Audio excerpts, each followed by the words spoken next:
Olá, povo de Deus! Estamos iniciando a nossa live das 20 horas em ponto. Nós estamos no livro do Apocalipse, na parte 7 do módulo A Igreja Cruzando os Séculos. Nós estamos considerando a Igreja de Éfeso no período de 31 a 100 depois de Cristo.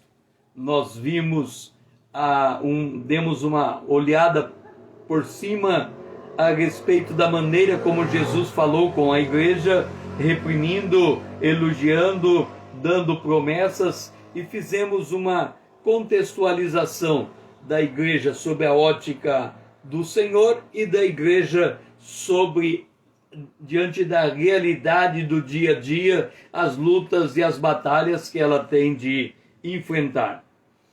Agora, quando nós começamos a examinar o texto da carta do Apocalipse, a carta da primeira igreja, a igreja de Éfeso, nós podemos observar o seguinte. Nós temos o verso 1, o verso de número 1, aonde Jesus ele se apresenta à igreja. Então nós temos aqui Jesus,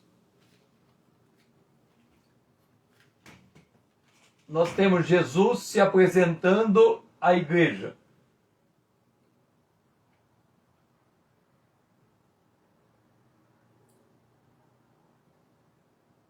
Jesus se apresenta.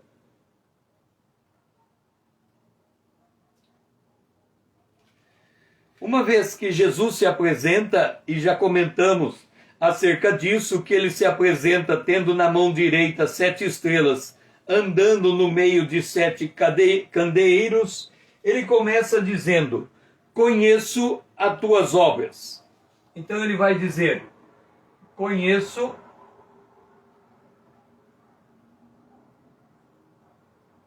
as tuas obras.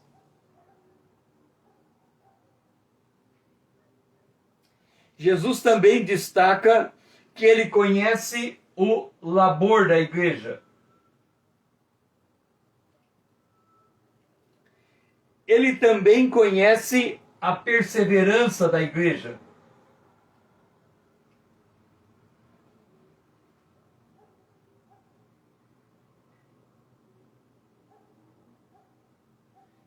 Ele também conhece que a igreja não pode suportar homens maus.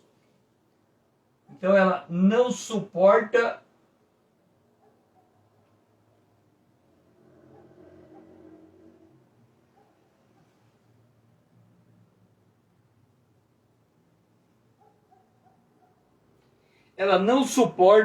homens maus. E ela não só não suporta, como ela coloca estes homens maus à prova. Por quê? Estes homens maus, eles se declaravam apóstolos. Nós temos aqui falsos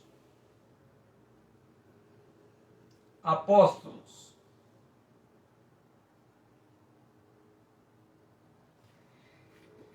Nós temos falsos apóstolos.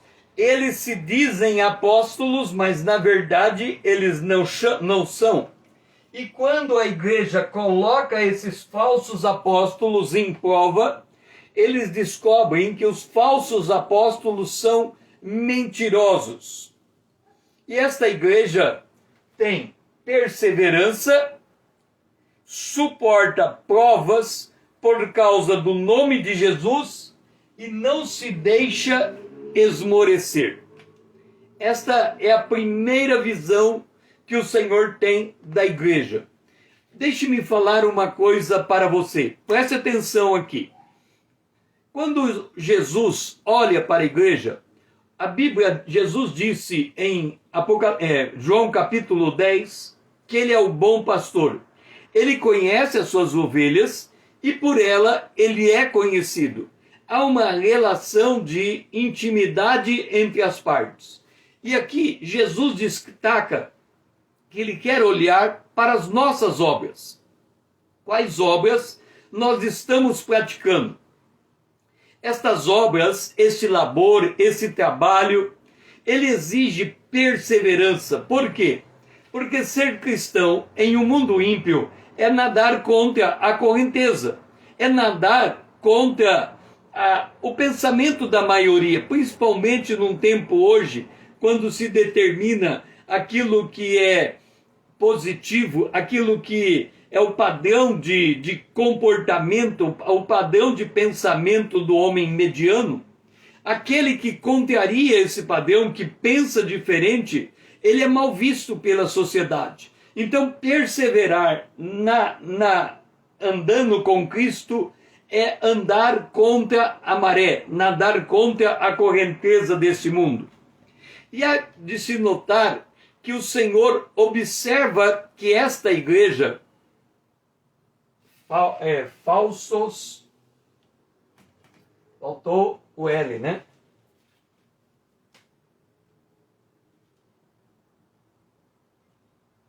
Falsos profetas, vamos ver.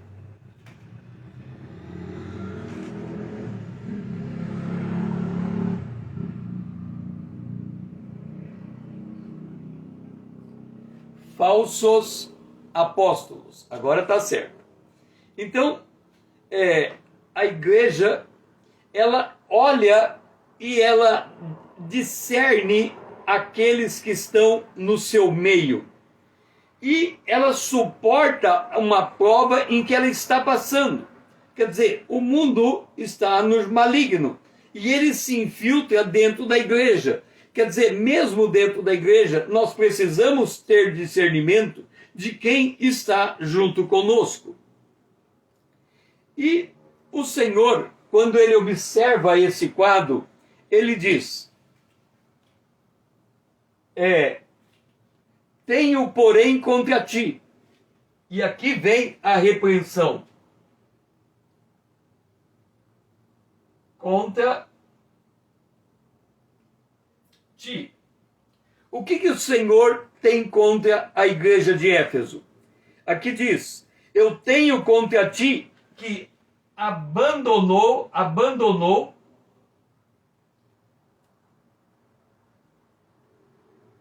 o primeiro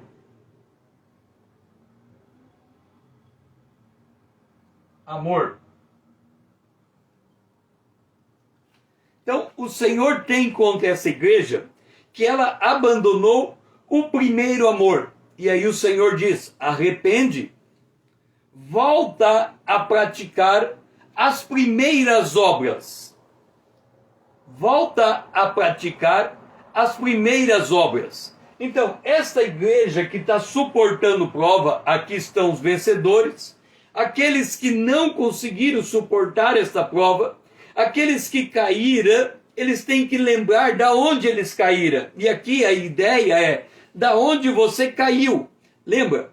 Nós estamos assentados nos lugares espirituais em Cristo Jesus. Cair é cair deste lugar, cair desta posição. Cair dessa posição, quando Paulo, Dora, seja bem-vinda, quando Paulo ele vai escrever à igreja de Éfeso, ele diz assim: desperta você que dorme, levanta-te de entre os mortos. Então, quando a igreja cai, é porque ela ganha uma conformação com o mundo. Quando ela ganha essa conformação com o mundo, ela deixa de ser luz, ela deixa de ser sal, ela deixa de dar o testemunho de Jesus. Então o Senhor vem e fala: arrepende, volta à prática das primeiras obras. Se não venho a ti, e aí vem aqui, se não venho a ti, e moverei o seu candelabro. O que significa mover o candelabro? Nós temos que entender que no Apocalipse, no capítulo 1, quando apresenta Jesus andando no meio de 7 candelabros, a interpretação do candelabros é igreja. cada candelabro deste é uma igreja. O que o Senhor está dizendo? Eu poderei remover a minha igreja. Agora, note o seguinte: se Jesus é aquele que edifica a sua igreja, e ele chega aqui e diz, eu vou remover o meu candelabro, quer dizer, eu vou remover a igreja deste lugar, o que é que ele está dizendo com isso? Ele está dizendo que a igreja, ela tem uma característica universal, a igreja é o corpo de Cristo, esta igreja é aquela que ele aponta como suportando a prova, e agora ele falando com aqueles que têm de se arrepender, ele vem e diz, se arrepende, senão eu venho e te movo do lugar, eu movo o candeeiro do lugar se não se arrepender. O que significa isso? Hoje a igreja de Éfeso é uma ruína histórica. Com o passar do tempo, aquela igreja, vamos dizer assim, institucionalizada naquele lugar, ela deixa de existir. O cristianismo, ele não deixa de existir. Mas aquele ajuntamento que estava naquele lugar, que tinha que manter uma fidelidade, que tinha que manter um fervor, ele deixa de ocupar aquele espaço. Quando o Senhor vai falando essa igreja, ele diz assim, mas eu tenho comigo que vocês odeiam as obras dos nicolaítas, que eu também odeio. Se você observar, quando Jesus esteve entre nós, ele chamou para si 12 discípulos, ele percorreu toda a Judéia e Samaria e Galiléia, pregando o evangelho, ele liderava aquele grupo que estava com ele, e ao tempo todo ele era questionado pelos fariseus. Os fariseus eram os responsáveis pelas alianças divinas do Antigo Testamento.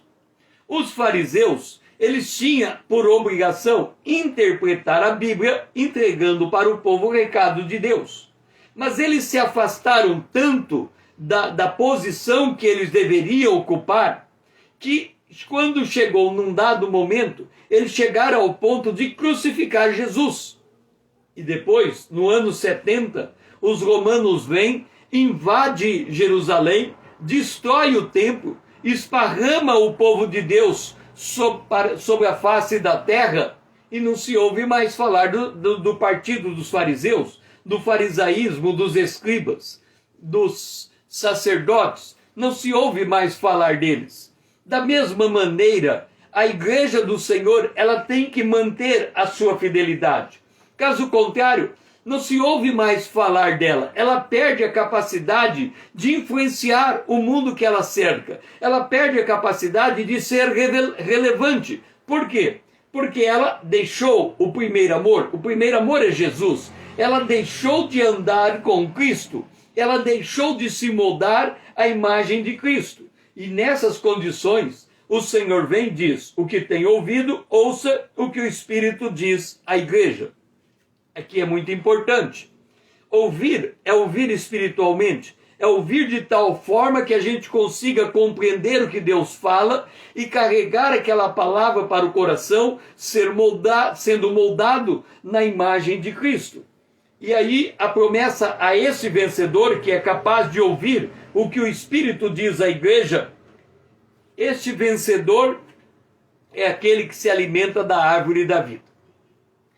Deixe-me dizer uma coisa, porque nós tínhamos colocado que a igreja, observa bem, a igreja tem um centro onde ela presta o seu culto.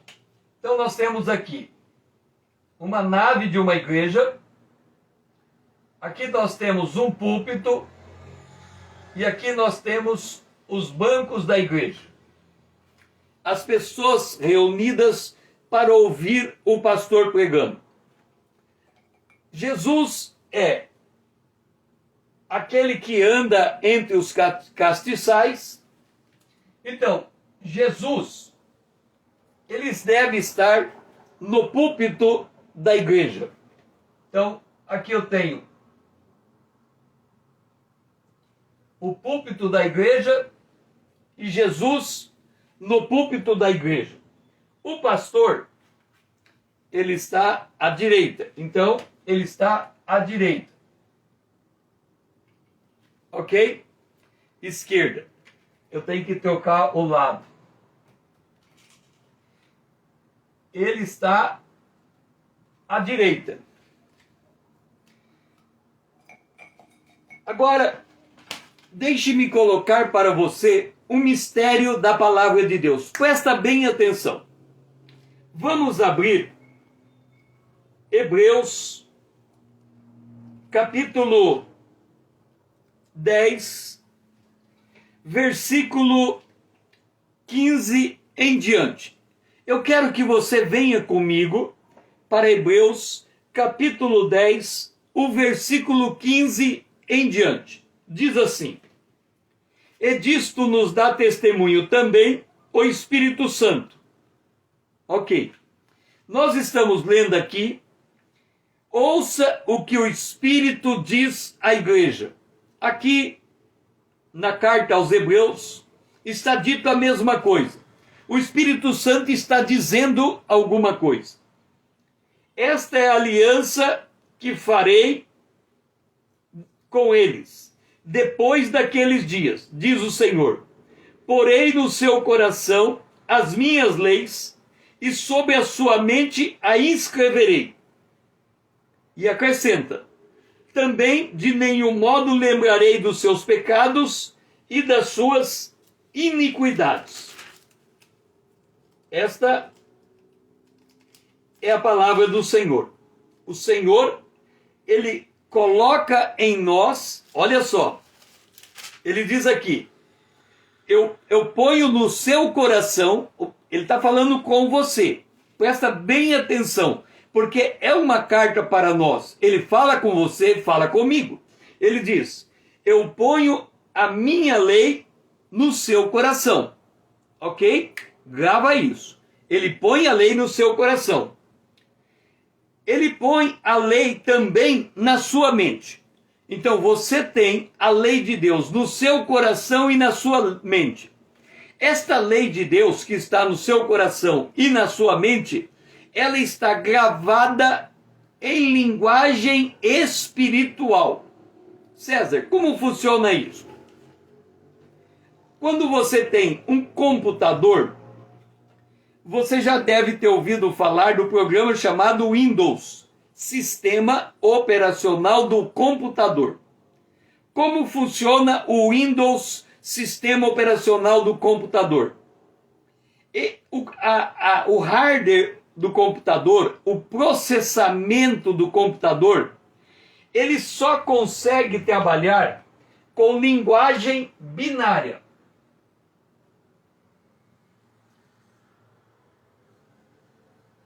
A única coisa que o computador entende é 00110100. Isso é linguagem binária, é sim ou não. 1001. Isso é linguagem binária. Ok.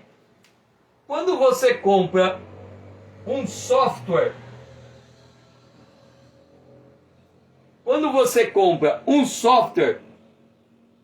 esse software passa pela linguagem binária e entra no computador em processamento.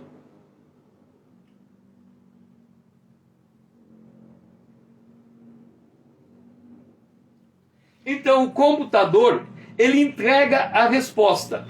Este 100, o sistema operacional, ele capta a leitura de cima e joga para baixo.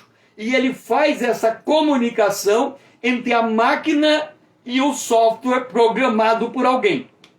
Quando o pastor está pregando, ele está pregando a Bíblia.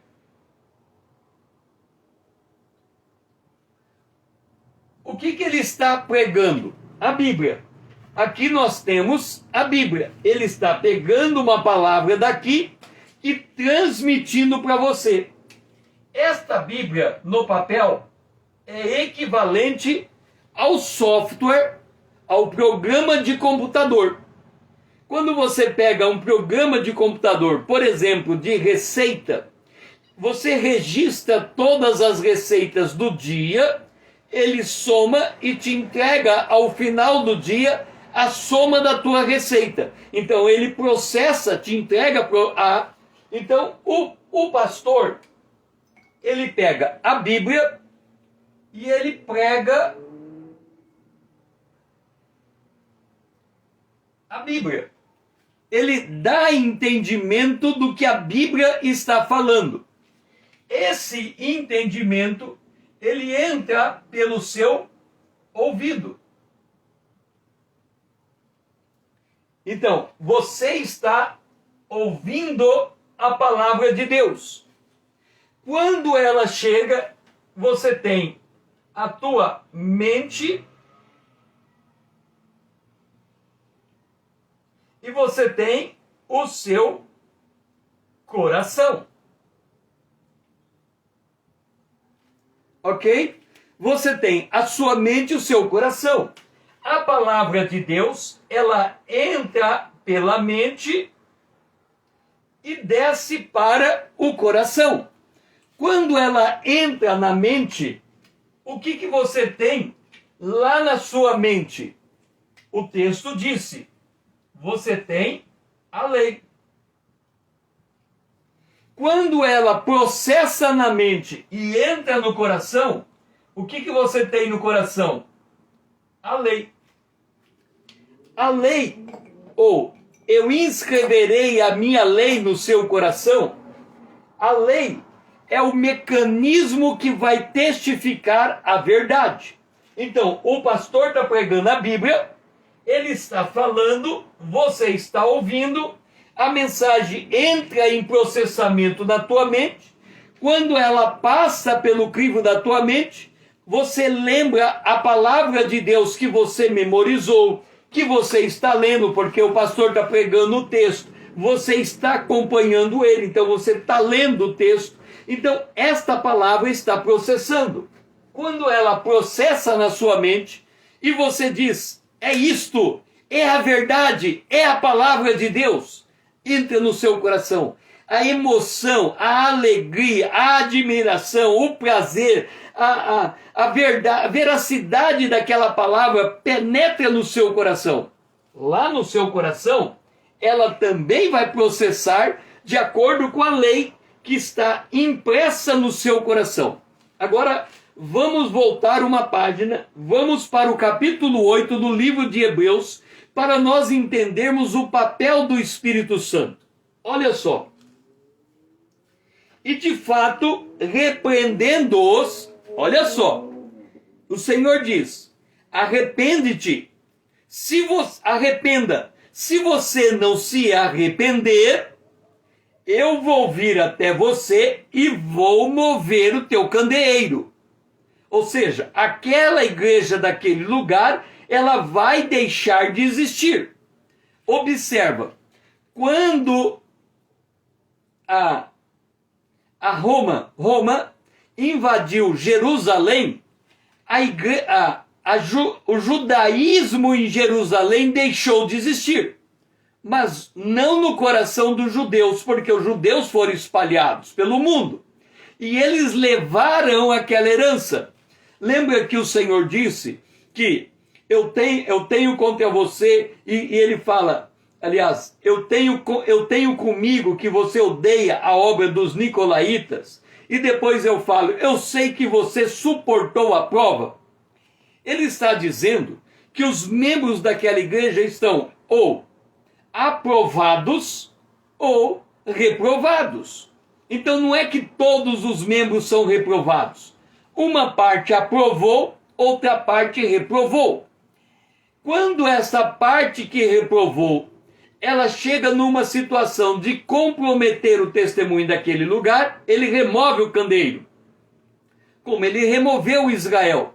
E aqueles que são a boa semente, que compreenderam, que suportaram a provação, saem no meio daquela prova. Ok?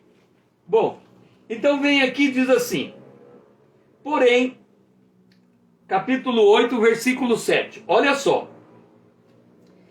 O verso 8. De fato, repreendendo-os, diz: Eis que vem dia, diz o Senhor, que firmarei nova aliança com a casa de Israel e com a casa de Judá. Esta aliança é diferente da aliança anterior. Não segundo a aliança que fiz com seus pais, no dia em que tomei pelas mãos para os conduzir até fora da terra do Egito, pois eles não continuaram na minha aliança e eu não atentei para eles, diz o Senhor. Vamos recapitular a história. Deus vai até Israel, até o Egito. Israel era escravo do povo egípcio.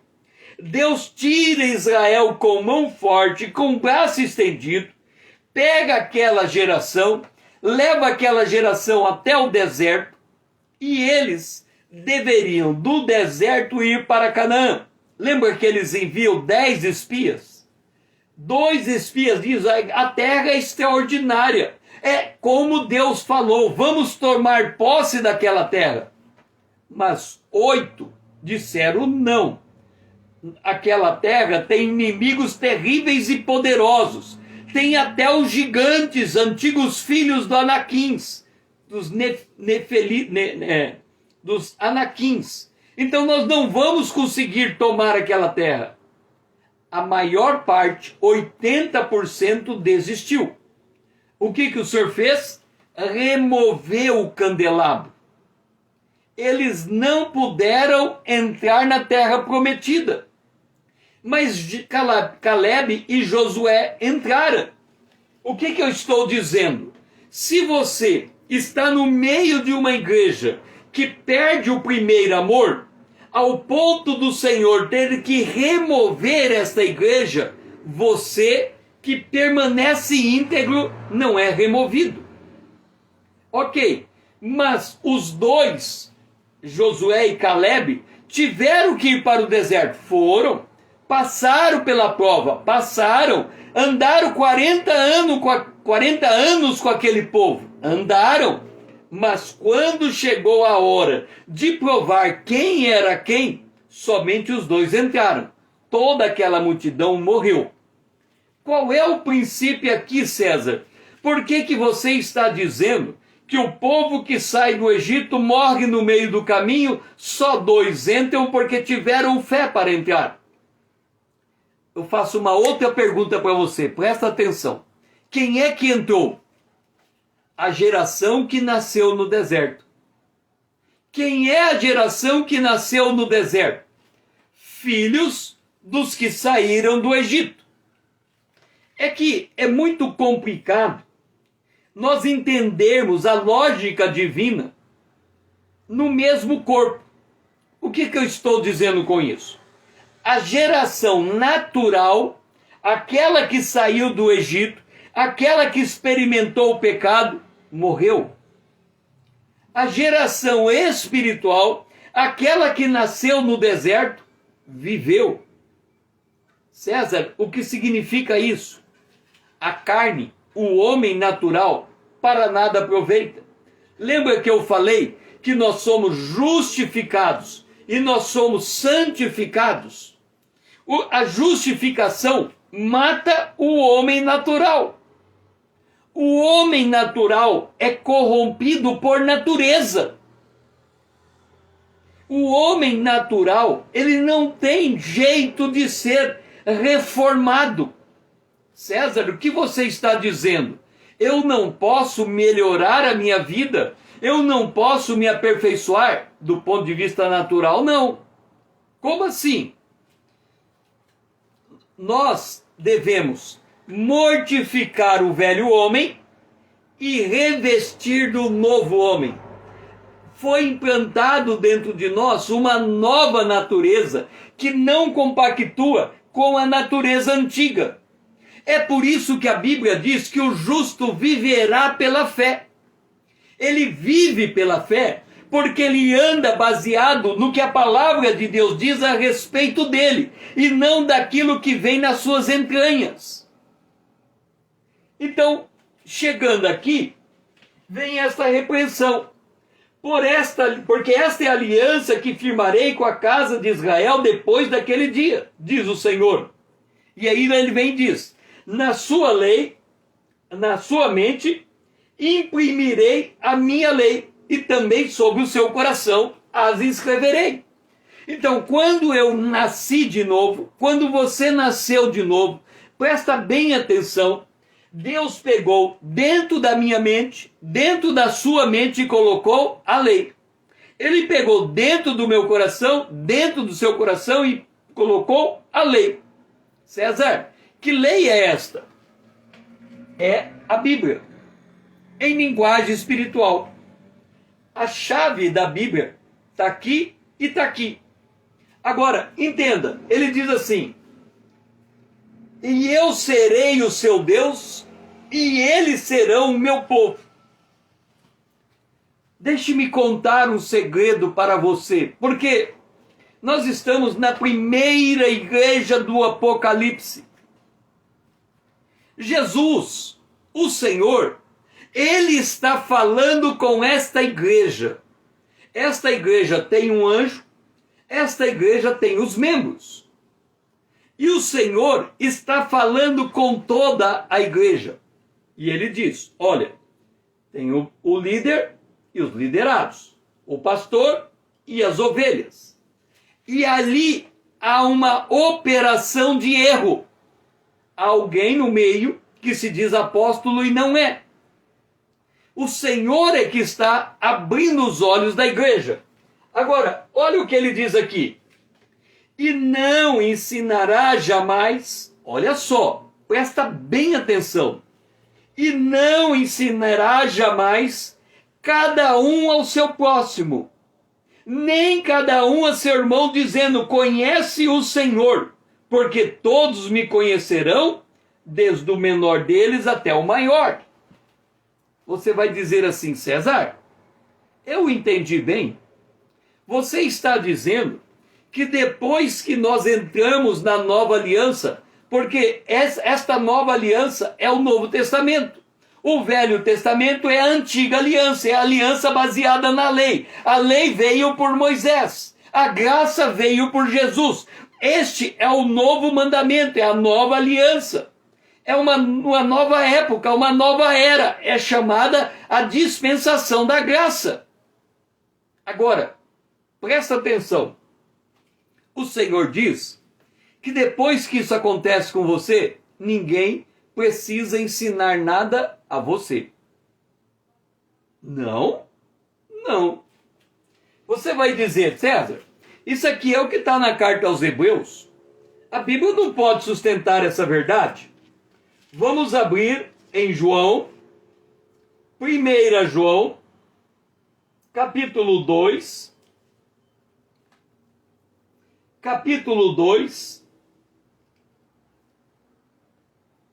versículo 20. Olha só o que João diz.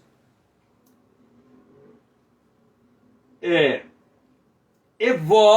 vocês possuis a unção que vem do santo, e vocês têm o conhecimento. Agora, ele vai dizer aqui, ó. Olha só. Verso 27 de 1 João, capítulo 2. Quanto a vocês, a unção que vocês receberam de Deus permanece em vocês. E vocês não têm necessidade que alguém vos ensine, ou seja, ensine a vocês. Mas com a unção que vocês receberam, ensina todas as coisas. A unção que vocês receberam é verdadeira e ela não é falsa.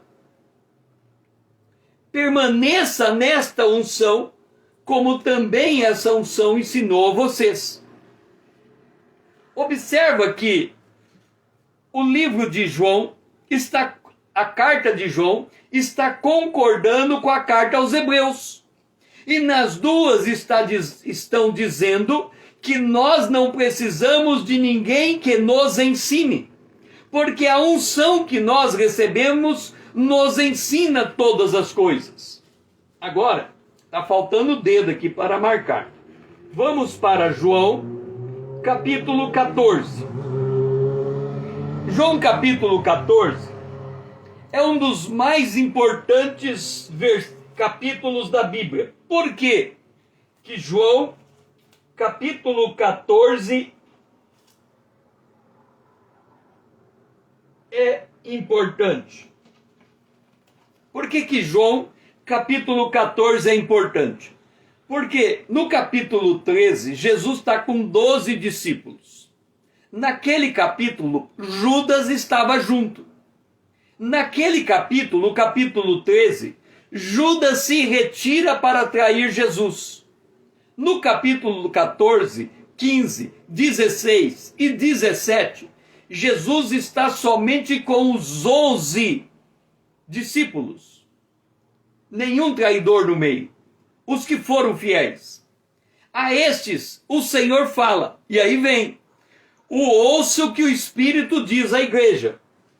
E quando Jesus vem, ele diz, eu vou enviar um outro Consolador. Quer dizer, eu vou enviar outro que é igual àquilo que eu sou. Jesus, ele é verdadeiro Deus. Então ele vai enviar outro que é igual a ele. Verdadeiro Deus. O Espírito Santo. E aí ele diz assim, o Consolador, versículo 26, o Espírito a quem o Pai enviará em meu nome, aí diz, olha só, aqui está a chave, ele vos ensinará todas as coisas e vos fará lembrar de tudo o que eu tenho dito a vocês. Vamos ligar. Lá no livro aos Hebreus diz, ninguém precisa ensinar nada para você. Lá em 1 João diz, você já tem a unção do santo. Ele ensina tudo para você, ninguém precisa ensinar nada para você. Lá em João capítulo 14 diz, somente Jesus pode ensinar. Aí você diz, César, por que é que eu estou ouvindo você falar então? Por que é que eu vou na igreja e vejo um pastor falando? Por que é que eu vou na escola bíblica dominical e vejo um pastor, um professor de escola bíblica dando aula? Por que é que o evangelista vai até o perdido e fala de Jesus para ele? Se não precisa ensinar, por que nós temos gente ensinando? Porque o pastor, para ele poder ensinar a palavra de Deus, ele tem que ter um requisito. Entre tantos, mas um requisito é absolutamente fundamental. Senão ele não pode estar naquele púlpito. Qual é o requisito essencial, fundamental, absolutamente necessário? Que esse pastor tenha nascido de novo. César, não é ele ter o seminário teológico? Eu disse o fundamental. Se o pastor nasceu de novo, ele tem o Espírito de Deus dentro dele. Qual é a função do Espírito de Deus? Ensinar o pastor. Ok. O pastor, para se preparar para pregar a Bíblia, ele vai em um seminário teológico se capacitar.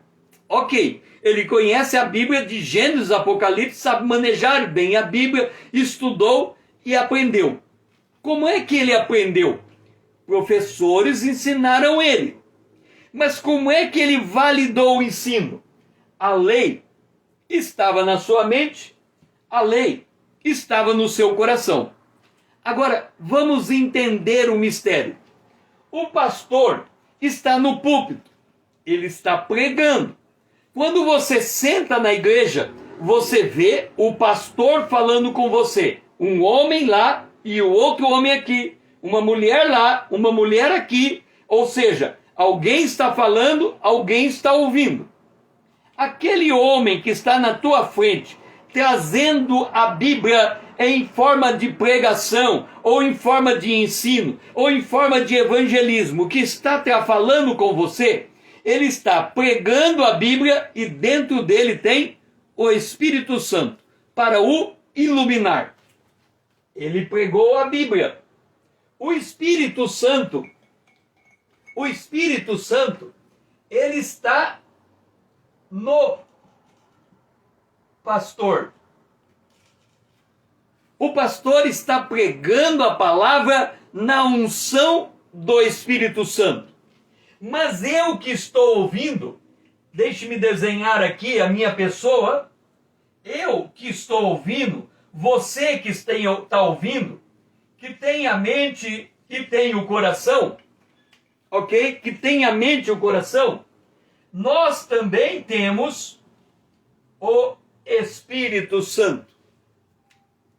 O pastor, ele tem a lei na mente e no coração. Nós temos a lei na mente e no coração. Agora vem o mistério. Quando o pastor fala a palavra de Deus e ela testifica pela palavra de Deus que está comigo, eu estou ouvindo o que o Espírito Santo está falando pela boca do pastor e que está processando por dentro de mim. Percebe o mistério? Então, quando a Bíblia diz, ouça o que o Espírito diz a você, da onde está vindo a voz do Espírito? Da boca do pastor. Como poderão crer se não há quem pregue? Então, lembra que Jesus tem os anjos debaixo da sua mão direita? Aquele pastor no púlpito está nas mãos de Deus. Ele tem que falar para você as palavras de Deus. Você tem que receber as palavras ditas por ele, que vem até a sua mente, que é processada e desce ao seu coração. Então, quando nós estamos falando, ouça o que o Espírito diz à igreja, não é uma voz imaginária, ainda que o Senhor possa falar na sua mente de voz audível, como ele falou com Samuel. Samuel, Samuel. E Samuel aprendeu a discernir que Deus falou com ele. Mas quando o Espírito Santo fala, ele fala e ele interpreta de acordo com o que está na Bíblia. A palavra é a verdade. Nós nascemos por água e pelo Espírito. A matéria-prima do Espírito é a palavra de Deus. Como é que a igreja de Éfeso percebeu que havia falso profeta? Eles tinham a verdade. E comparando a verdade com o que era dito, eles perceberam que aqueles que diziam eram mentirosos. Com isso, deixe-me dizer uma coisa. Presta bem atenção nesse ponto. E eu vou insistir muito nele, porque senão de nada adianta avançar a história da igreja. Se você não perceber isso, deixe-me falar de maneira bem clara para você. Você e eu, nós dois, membros da Igreja de Cristo, temos a responsabilidade de validar na nossa mente e no nosso coração a palavra que recebemos em nossos ouvidos. De novo, você, membro da Igreja de Cristo, eu, membro da Igreja de Cristo, nós temos a responsabilidade de validar na nossa mente e no nosso coração a palavra de Deus que recebemos em nosso ouvido. Ela veio de uma pregação. Como, César? É simples. Existe a pregação em que a audiência é passiva. O que é uma audiência passiva? Aos olhos de Deus, morta. Por quê? O que o pastor diz, eu recebo, eu não processo, eu aceito como verdadeiro só porque ele falou, eu não ponho isso em prova nenhuma, eu não examino na Bíblia e eu entendo que 100% do que ele me transmite é de Deus. Deixe-me colocar uma coisa para você. Davi, no Antigo Testamento, é um homem que tem uma característica peculiar. Ele é um homem segundo o coração de Deus. É um lugar, é uma posição que todo cristão almeja, ser um homem segundo o coração de Deus. Houve uma época de Davi, depois que ele venceu suas guerras, ele tinha construído a sua casa, o seu palácio, estava tudo bem.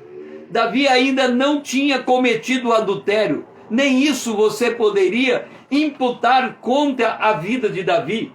Ele estava numa posição espiritual extremamente agradável, adequada, estabelecida, firme.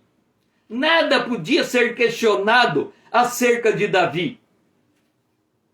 Davi vai ao profeta Natã. E ele diz ao profeta Natã: Natã, eu estou em paz, meu reino está em paz, meu palácio está construído, a minha casa está estabelecida, mas eu sinto falta de construir uma casa para o meu Deus. Quando Natã, o profeta mais abalizado de Israel, um homem também como segundo o coração de Deus, um homem cuja palavra era a palavra de Deus na boca desse homem.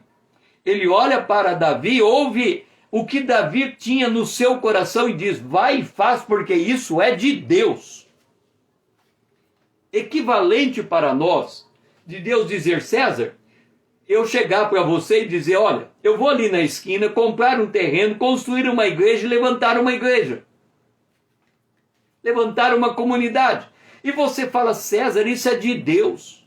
Você vai ganhar os perdidos. Você vai alimentar o povo de Deus com a palavra. Vai em frente, cara. Isso é de Deus. Quando Natã vira as costas para sair da presença de Davi, Deus fala com Natã em voz audível: volta e diga a Davi, ele não vai construir esse templo. O que eu quero dizer com isso? Nem tudo que o homem de Deus diz, Deus autentica. Porque tudo o que o homem diz passa pelo crivo da lei de Deus e pelo crivo do Espírito Santo que trabalha dentro de nós. É assim que Deus edifica a sua igreja. Então, quando você ler no livro do Apocalipse, ouça o que o Espírito diz à igreja, a pergunta que você vai fazer é esta: aonde está a voz do Espírito de Deus para eu discernir o que ele está me dizendo? Na boca do pastor da tua igreja. Ele é o anjo de Deus, ele é o instrumento de Deus para a sua edificação. Os líderes da tua igreja, os líderes da minha igreja, têm a responsabilidade de nos edificar. Mas isso não tira a nossa responsabilidade de validar essa edificação. No Antigo Testamento, Deus chama um profeta e diz assim: vai até o rei, dá uma palavra ao rei. Quando você der a palavra ao rei, o altar vai partir no meio. Vai ser o sinal de que o que você está falando é palavra de Deus para aquele rei. E quando você terminar de dizer ao rei, vai pelo caminho diferente do caminho do que você veio. Não volte pelo mesmo caminho. Olha o que Deus diz a esse profeta: vá, fale e volte por um caminho, e vá para um caminho diferente. Não volte para o mesmo caminho. Ok. Ele foi, falou com o rei, o altar quebrou, a palavra de Deus foi testificada, era a hora dele ir embora. Qual era a ordem de Deus? Vá por outro caminho. No meio do caminho, aparece um profeta velho e diz assim: Deus falou comigo que é para você ir pelo mesmo caminho que você veio. E ele pensou que Deus tinha mudado a sua palavra, a orientação que havia dado para aquele homem. Ele voltou pelo caminho que veio, e veio um leão e o matou. Moral da história: quem quer que fale conosco não nos livra da responsabilidade que temos de verificar se aquilo que estamos recebendo está de acordo com a palavra de Deus. É isto que significa que ninguém ensina ninguém. O Espírito Santo ensina o povo de Deus. Ele usa o pastor, mas ele também testifica no meu coração aquilo que o pastor está me transmitindo. Então, ao vencedor, vai se alimentar da árvore da vida. Ele vai, quando ele consegue olhar para a boca do pastor e ver Cristo falando pelo pastor, porque ele consegue discernir a palavra de Deus daquela boca para a sua mente, e ele processa essa palavra. Ele não é passivo, ele está processando, ele está aprendendo, ele está comparando com o que Deus está fazendo com ele. A palavra vai no coração, e essa palavra transforma a vida do cristão. E aí, ele é aquele que está habilitado a ouvir o que o Espírito diz. Quando você aprende esta verdade, qualquer pessoa que fala com você pode ser a palavra de Deus na boca daquela pessoa. Cabe a você discernir, cabe a você verificar, cabe a você examinar. O Espírito Santo está com você e ele usa as pessoas ao teu redor para moldar o seu caráter. Ele quer que você tenha a imagem de Cristo. Então todas as pessoas em nossa volta são trabalhadas nesse propósito.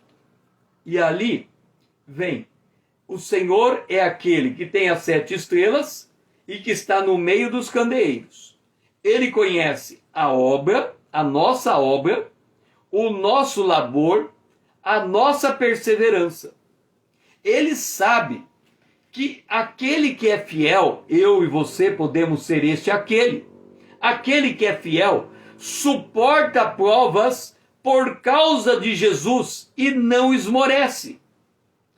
Ele sabe que nós temos a responsabilidade de colocar em prova os que dizem apóstolos e são falsos apóstolos, são mentirosos. A palavra de Deus é a verdade. Ela está na nossa mente e no nosso coração. Se esta palavra não testifica, são os falsos apóstolos. É preciso odiar a obra dos nicolaítas. O que é a obra do nicolaíta? O pastor que está na tua frente querer impor a verdade em você, que não seja pela inteligência, pelo raciocínio. O nosso culto tem que ser um culto racional. Você vai dizer: César, o que você está dizendo em um culto racional? Deixe-me dizer de uma maneira bem simples. Você sabe que Jesus é o Cordeiro de Deus que tira o pecado do mundo. O pastor lhe ensinou isso. Jesus é o Cordeiro de Deus que tira o pecado do mundo. Ok? Eu pergunto para você: quem é Jesus? Você me responde: é o Cordeiro de Deus. É correto. A Bíblia diz isso. Jesus é o Cordeiro de Deus que tira o pecado do mundo. Quem é Jesus? É o Cordeiro de Deus. Aí eu pergunto para você: por que Jesus é o... Para que Jesus? Por que Jesus é o Cordeiro de Deus? Aí você me responde: para tirar o pecado do mundo. Por que Jesus tira o pecado do mundo? Porque ele é o Cordeiro de Deus. Por que Jesus é o Cordeiro de Deus? Porque ele tira o pecado do mundo. O que aconteceu? Você não sabe por que Jesus é o Cordeiro de Deus. Você sabe o versículo bíblico. Você decorou o versículo bíblico. Mas você cria um que, dentro da linguagem binária do computador, dentro do software, uma coisa chamada, que eles chamam na linguagem da computação, loop. O que é um loop? Uma coisa que roda, roda, roda e nunca sai do lugar. Aí você vem e diz: César, mas Jesus não é o Cordeiro de Deus? É. Por quê? Uma resposta simples. Quando Adão caiu em pecado, Deus disse, em Gênesis capítulo 3, versículo 15, Deus disse que a semente da mulher pisaria a cabeça da serpente, a serpente lhe morderia o calcanhar e ela pisaria a cabeça da serpente. Ok. Findo esta fala, Adão troca o nome da mulher de varoa para Eva. Eva significa mãe dos viventes.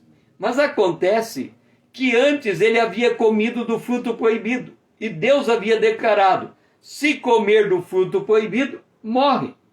Então, se ele comeu, se a mulher comeu, a produção, a semente da mulher, a descendência da mulher, seriam formados de pessoas mortas. Porque ela comeu, o salário do pecado é a morte, ela vai gerar um filho para a morte. Mas se Adão troca o nome dela de varoa para Eva, é porque ele teve fé de que do ventre daquela mulher sairia o Messias, o Salvador, que destruiria a serpente. Então, ao invés dela ser mãe dos mortos, ela se tornou mãe da esperança, mãe dos vivos. Esse é o problema do aborto. Porque a criança que está no ventre, que não é dada o direito de nascer, poderia ser o salvador do mundo, ou a uma pessoa que poderia trazer grande contribuição a este mundo, mas matou-se a esperança. Adão não, ele disse: ela não vai matar a esperança, vai sair do ventre dela alguém que vai pisar a cabeça da serpente. Eu creio nisso. Quando ele terminou de crer, Deus tirou a roupa que ele fez, roupa de folha, e colocou roupa de animal. Naquele momento, ficou instituído para um homem se aproximar da presença de Deus, uma vítima inocente tem de morrer. Por que Jesus é o Cordeiro de Deus? Porque ele era uma vida inocente que morreu em lugar do pecador. Percebe que isso não é um loop? Percebe que isso é uma construção racional a partir da palavra de Deus, da nossa fé, articulada de tal maneira que eu consigo explicar para alguém? Quando o pastor não ensina você a pensar, não ensina você a refletir, não ensina você a meditar, você dorme. Você está ouvindo de forma passiva. O conhecimento que você tem na Bíblia é um loop. Ele não leva a algum lugar. Ele não te tira da posição que você está numa prova. Você sucumbe à prova, porque não tem conhecimento da palavra de Deus. E aí vem o que o profeta diz: o meu povo está sendo destruído porque lhe faltou conhecimento. Então, este estudo das Escrituras é um chamado ao conhecimento, é um chamado à reflexão, é um chamado a pensar os pensamentos de Deus, a pensar a palavra de Deus. E aí, você vai entender que nós somos edificados sobre o fundamento dos apóstolos, dos verdadeiros apóstolos e dos profetas, sendo ele mesmo, Cristo, a pedra angular. Então nós sabemos quem temos no nosso coração, o Espírito Santo, sabemos que a lei foi impressa na nossa mente e no nosso coração, sabemos que o Espírito Santo usa a palavra que a gente ouve, a palavra que vem no pastor, mas temos que ter critério para ouvir, julgar a verdade, para que a verdade penetre no coração a partir de uma forma pensada da fé que nós temos. E assim, nós estamos ouvindo o que o Espírito diz à igreja. Foi muito bom ter você comigo esta noite, Dora, e que você possa estar de volta comigo amanhã às 20 horas em ponto. E nós vamos continuar estudando esta carta de Paulo aos Efésios. E eu vou falar a respeito da conexão desta igreja, a primeira igreja do Apocalipse, com a primeira parábola, a parábola da semente lançada, a parábola da semente lançada à beira do caminho, lançada. O Senhor é o semeador. Nós vamos fazer isso. Mas eu convido você também a me seguir, tanto aqui no Instagram quanto no YouTube, porque assim você torna essa conta relevante e a gente pode levar essa mensagem mais longe. Também eu convido você a dar um like nas minhas postagens, a colocar o aviãozinho relacionando seus amigos e enviando este vídeo para eles. Me ajude, eu preciso de você para levar esta palavra mais longe. Foi muito bom ter você aqui comigo. Que você seja abençoado no restante desse dia e que o Senhor seja louvado.